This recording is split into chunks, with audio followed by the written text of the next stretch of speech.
श्री रामकृष्ण देव के उपदेश वचनामृत पृष्ठ क्रमांक 243 परिच्छेद 41 दक्षिणेश्वर में भक्तों के साथ तांत्रिक भक्त तथा संसार निर्लिप्त को भी भय है। श्री रामकृष्ण भोजन के बाद दक्षिणेश्वर मंदिर के अपने कमरे में थोड़ा विश्राम कर रहे हैं। अधर तथा मास्टर ने आकर प्रणाम किया। एक तांत्रिक भक्त भी आए हैं। राखाल, हाजरा, रामलाल आदि आजकल श्री रामकृष्ण के पास रहते हैं। आज रविवार है, 17 जून 1883 ईस्वी सन। श्री रामकृष्ण भक्तों के प्रति गृहस्थाश्रम में होगा क्यों नहीं, परंतु बहुत कठिन है।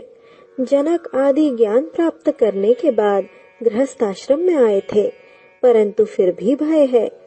निष्काम गृहस्थ को भी भय है।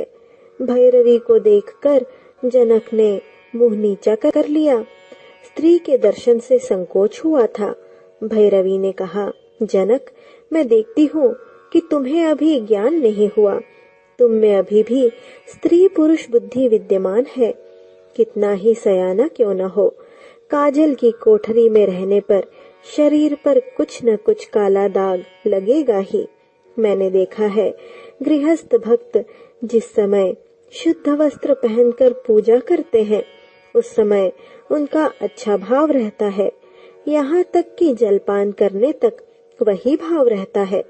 उसके बाद अपनी वही मूर्ति फिर से रज तम सत्व गुण से भक्ति होती है, किंतु भक्ति का सत्व, भक्ति का रज, भक्ति का तम है। भक्ति का सत्व विशुद्ध है। इसकी प्राप्ति होने पर ईश्वर को छोड़ और किसी में भी मन नहीं लगता। देह की रक्षा हो सके, केवल इतना ही शरीर की ओर ध्यान रहता है।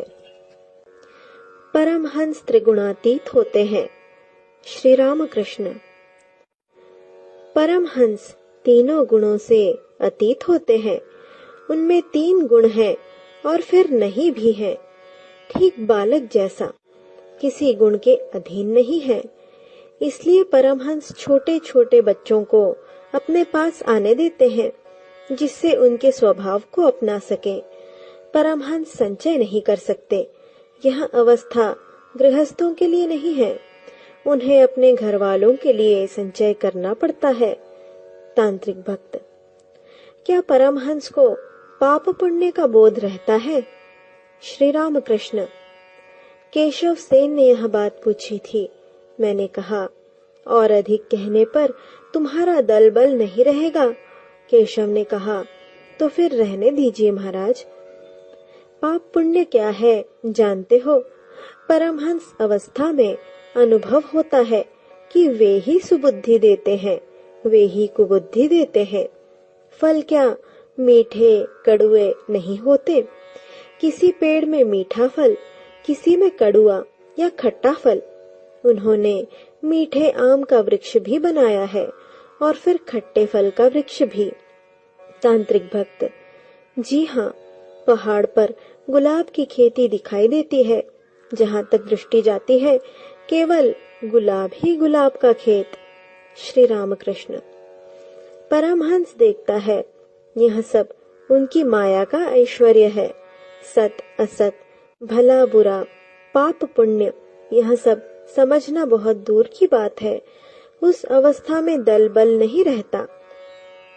कर्म फल, पाप पुण्य। तांत्रिक भक्त तो फिर कर्म फल है? श्री रामकृष्ण वह भी है। अच्छा कर्म करने पर सुफल और बुरा कर्म करने पर कुफल मिलता है। मिर्च खाने पर तीखा तो लगेगा ही। यह सब उनकी लीला है, खेल है। तांत्रिक भक्त हमारे लिए क्या उपाय है? कर्म का फल तो है ना। श्री रामकृष्ण होने दो, परंतु उनके भक्तों की बात अलग है।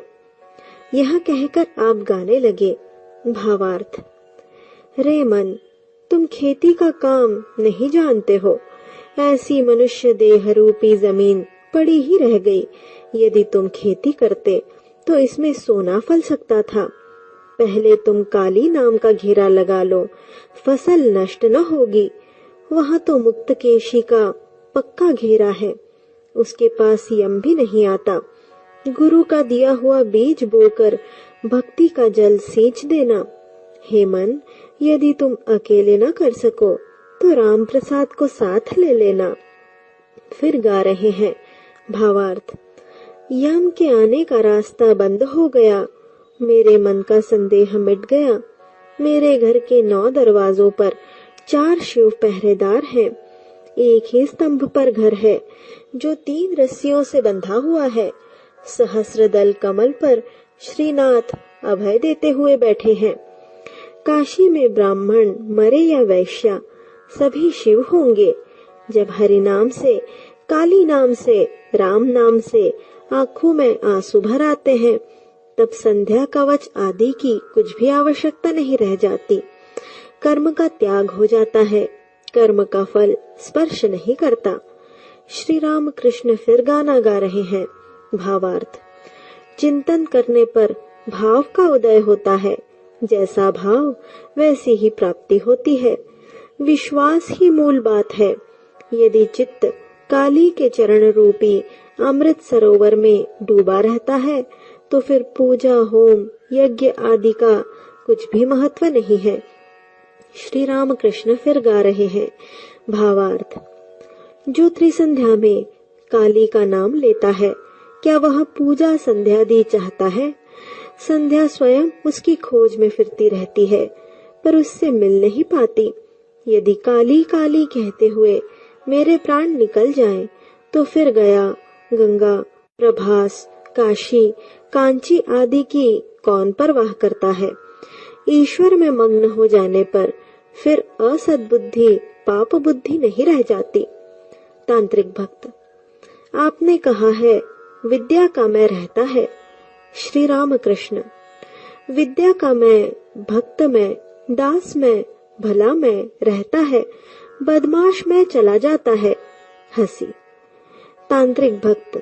जी महाराज, हमारे अनेक संदेह मिट गए। श्री राम कृष्ण।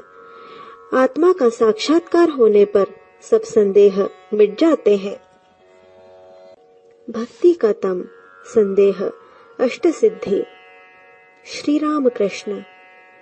भक्ति का तम लाओ, कहो जब मैंने राम का नाम लिया, काली का नाम लिया, तब यह कैसे संभव है कि मेरा बंधन रहे, मेरा कर्मफल रहे।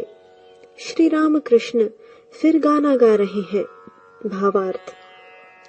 माँ, यदि मैं दुर्गा दुर्गा कहता हुआ मरूं, तो हे शंकरी, देखूंगा कि अंत में इस दीन को तुम कैसे नहीं तारती। माँ, गौ ब्राह्मण की, भ्रूण की तथा नारी की हत्या, सुरापान आदि पापों की रत्ती भर परवाह न कर मैं ब्रह्मपद प्राप्त कर सकता हूँ।